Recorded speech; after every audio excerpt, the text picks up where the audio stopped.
ज्ञानम विज्ञानम प्रज्ञानम मेधा दृष्टि धृति मति मनीषा ज्युति स्मृति संकल्प क्रतु असु कामो वश इति सर्वाणि वैतानि प्रज्ञानस्य नामधेयानि भवन्ति प्रज्ञानस्य नामधेयानि भवन्ति।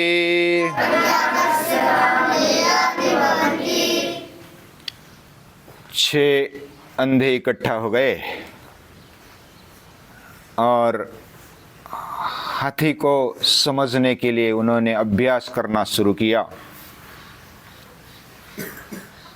हाथी तो बड़ा होता है, उसमें बहुत तगड़ा हाथी था।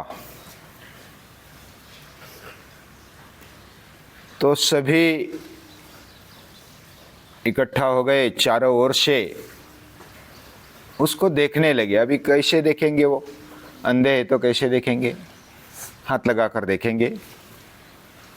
किसी ने सूंड को हाथ लगाया, किसी ने दांत को लगाया, किसी ने कान को लगाया, किसी ने पाँव को लगाया, किसी ने पेट को लगाया, किसी ने पूंछ को लगाया। अलग अलग जगह पर हाथ गए। उन्होंने ऐसा स्पर्श करते हुए समझा, यानी उन्होंने स्पर्श इंद्रियों से देखा। तो एक कहता है कि हाथी पाइप जैसा होता है, उसको सूंड हाथ में लगी। दूसरा कहता है ये तो लकड़ी जैसा है, डंडे जैसा है, उसने दांत हाथ में पकड़ लिया था। एक कहता है उसका आकार सूप जैसा होता है, सुपड़ा।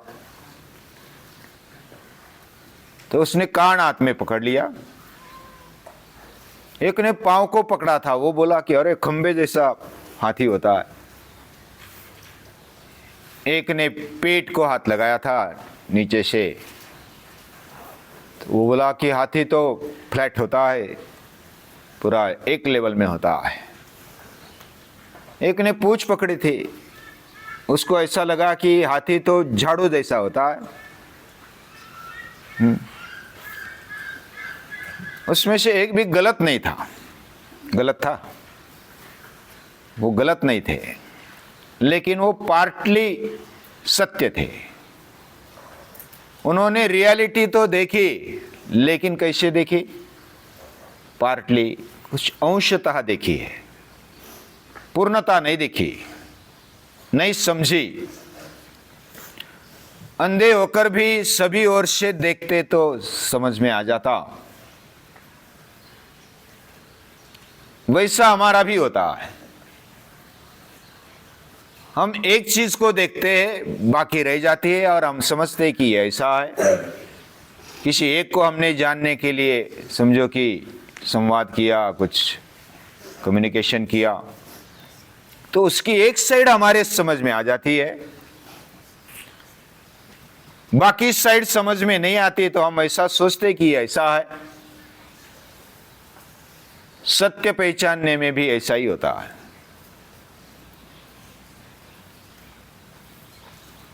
हमारा जीवन ये बहुत सारी शक्तियों से भरा है। शारीरिक शक्तियां है, मानसिक बौद्धिक शक्तियां है, आत्मिक शक्तियां भी है। इन शक्तियों का इकट्ठा उपयोग जीवन में करना होता है। जैसे हम जो भी शरीर में धारण करते हैं, यानी शरीर में ऐसी बहुत सारी असंख्य ऐसी कोशिकाएं हम गिन नहीं सकते। Millions of cells in our body, वो कितने हैं? बहुत सारे हैं। और ऐसी असंख्य ऐसे सेल के द्वारा ये शरीर बना है। और उस सेल से एक संग एकत्रित, ऐसा ये शरीर बना। और शरीर संघ राज्य जैसा है, संगठित है। पाँव में कांटा चुभता है तो आंख में आंसू हो जाते है क्या नहीं कमाल? पाँव का और आंख का कुछ संबंध है, लेकिन इसमें तालमेल है, वो संबंध एक संग है। पाँव में कांटा चुभना और आंख में आंसू आ जाना, ये संवेदना है। और ऐसी हर इंद्रिय, आंखें अपनी अपनी अभ्यास के अनुसार कुछ संदेश भेज देते हैं मन के पास, कान अपने तरीके से सुनकर मन को बता देते हैं, नाक सूंघ कर बता देता है, जिह्वा टेस्ट करते हुए बता देती है कि ये ऐसा है, त्वचा स्पर्श करते हुए बता देती है मन को। मन बुद्धि के पास बहुत सारा डाटा आ जाता है, इंफॉर्मेशन डाटा, सेंस डाटा। अगर वो ऐसा समझे, अरे इतने डाटे का क्या करूं, कैसे मैं कार्य करूं, इतना तो बहुत गड़बड़ हो गई, और वो हजारों की संख्या में आता है। आंख दिन में कितना देखते, बहुत सारा देखते, कान कितना सुनते, बहुत सारा सुनते,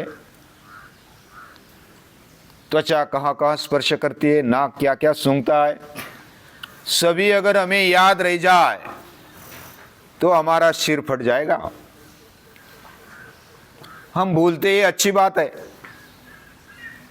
लेकिन सभी भूलना ये अच्छी बात नहीं है। जो आवश्यक है उसको लेना है, जो अनावश्यक है उसको छोड़ देना है। कोई कोई बोलते हैं जीवन में बहुत ही खामियां हैं, दुर्बलताएं हैं, कमियां हैं, कुछ अपूर्णता है, ऐसा सोचते हैं। लेकिन क्या सचमुच ऐसा है? क्या लगता है आपको? मेरे जीवन में अपूर्णता, इसलिए तो हम मेहनत करते हैं ना। अपूर्णता लगती है, खामियां लगती है, कमजोरी लगती है, दुर्बलता लगती है, अलग अलग प्रकार से हमें ऐसा लगता है कि ये मिल जाए तो बस खुशी हो जाए, खुश हो जाए। और हम कार्य करते हैं, दौड़ते हैं, भागते हैं, अपनी जीवनचर्या करते हैं। ये सभी जीवनचर्या में एक के पीछे समझो कि मेरा शरीर अच्छा होना चाहिए, शरीर अच्छा होना चाहिए, तो शरीर अच्छा बन गया, लेकिन राक्षस बन गए। बहुत सारा डाटा हमें सृष्टि से मिलते रहता है, हमेशा मिलते रहता है। हमारे पंच ज्ञानेंद्रिय ये इकट्ठा कर लेते हैं और भेज देते हैं। पंच कर्मेंद्रिय कार्यान्वित करने के लिए दौड़ते हैं, कार्य करते हैं। हाथ, पांव, मुख, उपस्थ पायु, वो इच्छा पूर्ति हो जाए ऐसा सोचते हैं, अपूर्णता पूर्ण में बदल जाए ऐसा सोचते हैं। अभी बहुत सा समय ऐसा होता है, कोई कोई आता है जानबूझकर खिजाने के लिए और दो चार गाली देकर भाग जाता है। हम भी उसके पीछे भाग जाते हैं, अरे क्यों गाली दिया? अभी जो गाली देने वाला है ना, उसको तो खिजाना ही है। उसको वो ऐसा चाहता है कि ये मेरे पीछे भागे और मैं दौड़ूं। दूसरा कुछ हाथ लगाएगा या तो कुछ चिमटा लेगा और भाग जाएगा। जो भी खिजाना चाहता है, वो जो चाहता है वो हम करते हैं। वो कुछ उल्टा सीधा बोल देता है, हम उसके पीछे लग जाते हैं। लेकिन क्या जो विवेक है ऐसा करना चाहिए? मैं मेरे हिसाब से गुस्सा करूंगा, याद तो रखूंगा, कौन खिजाता है, कौन चिढ़ाता है,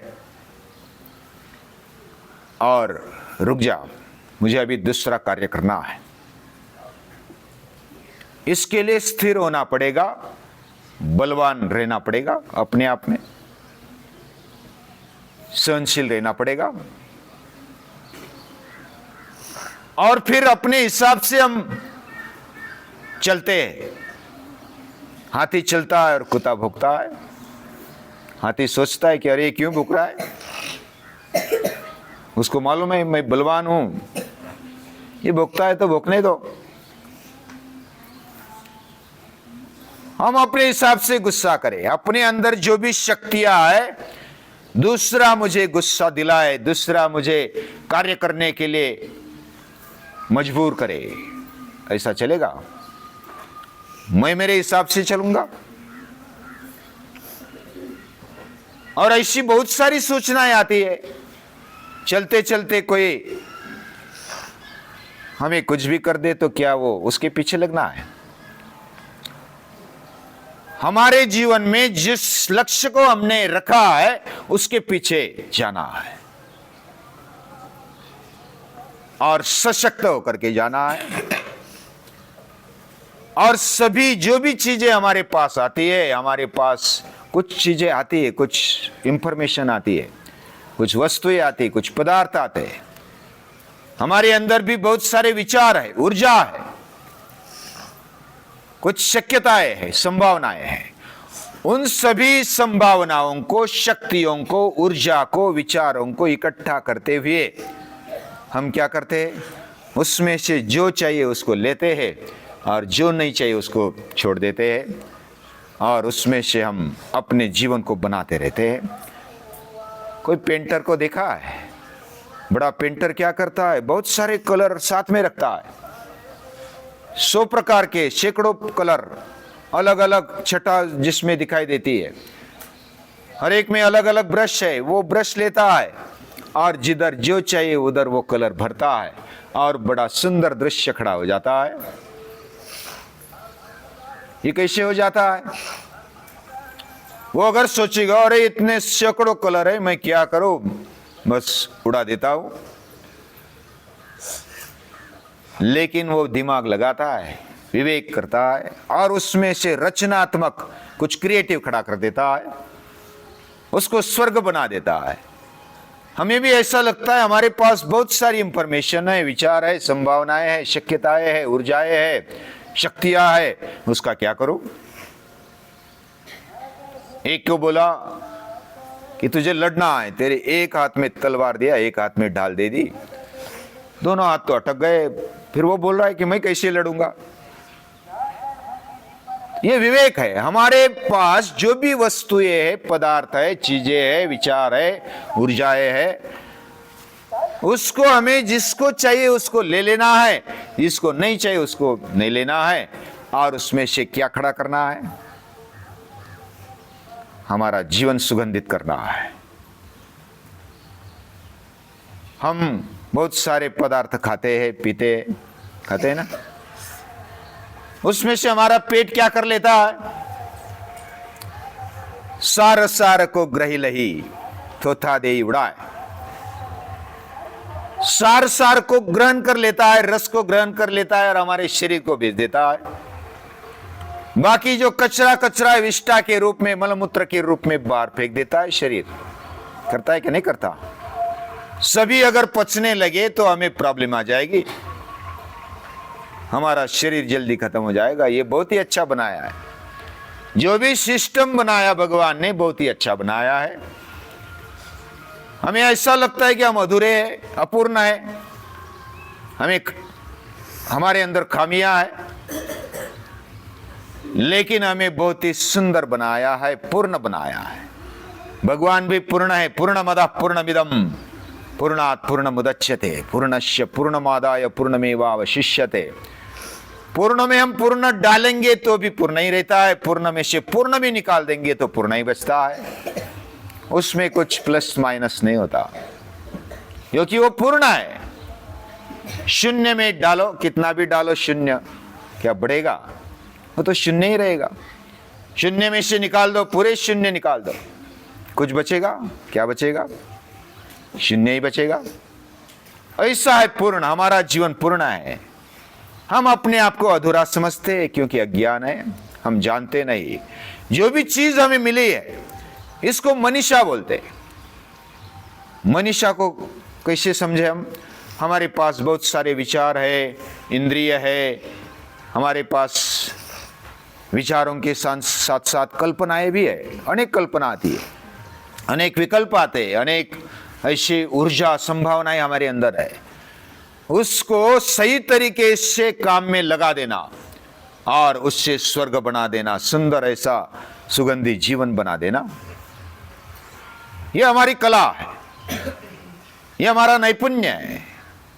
और ऐसा नैपुण्य बना के, जैसा कोई कारीगर, कोई कलाकार कुछ सुंदर ऐसा बना देता है कलाकृति, शिल्पकृति, वैसा ही हमारे जीवन को हम सुगंधित पुष्प बना सकते, बहुत ही रंगीला और बहुत ही सुडौल ऐसा आकार हमारे जीवन का हम बना सकते हैं। और ऐसा क्रिएटिव करना, कंस्ट्रक्टिव करना, ये इकट्ठा करके उसको लेना, उसमें से जो भी चाहिए उसमें से स्वर्ग बना देना, यह मनीषा। जितना भी आता है उतना हम बस इसमें से गड़बड़ हो जाएगी या तो फंस जाएंगे। लेकिन ऐसा नहीं है, हमारे अंदर बहुत कुछ है, उसको सही ढंग से करने के लिए विवेक भी है। और उसका विवेक रखने वाली जो भी शक्ति है वह है मनीषा, बुद्धि की शक्ति।